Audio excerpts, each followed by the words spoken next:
Hoje vamos aprender as estações do ano. Estão preparados?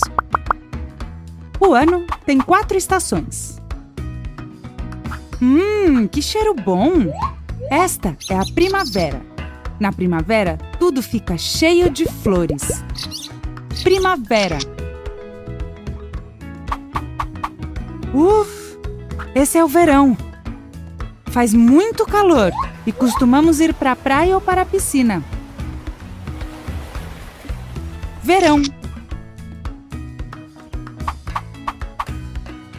Que bonito! Este é o outono. No outono, as folhas das árvores caem. Outono. Este é o inverno. No inverno faz muito frio. Lembre-se de se agasalhar bem. Inverno. Estas são as estações do ano. Repitam comigo. Primavera. Verão. Outono. Inverno. Muito bem, por hoje é só. Tchau!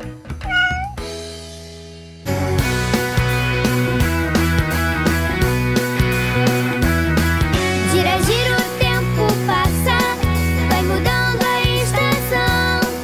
Me diz qual você prefere: outono, inverno, primavera ou verão? Outono, vento, folhas secas e renovação. Dia de colheita em toda a plantação. Folhas amarelas, comida na panela, muita fruta e sensação. Gira, gira, o tempo passa, vai mudando a estação. Me diz qual você prefere: outono, inverno, primavera ou verão? Inverno, temperatura baixa em toda a estação. Casaco, luva, meia e patinação. Cobertor, lareira, mate, chocolate e um livro de história então. Gira, gira, o tempo passa, vai mudando a estação. Me diz qual você prefere: outono, inverno, primavera ou verão? Primavera, estação das flores antes do verão. Cores bem vibrantes na vegetação.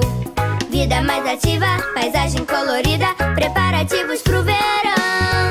Gira, gira, o tempo passa, vai mudando a estação. Me diz qual você prefere: outono, inverno, primavera ou verão? Verão, calor e energia em toda a estação. Férias, muito esporte e competição. Sol e céu azul, praia e diversão.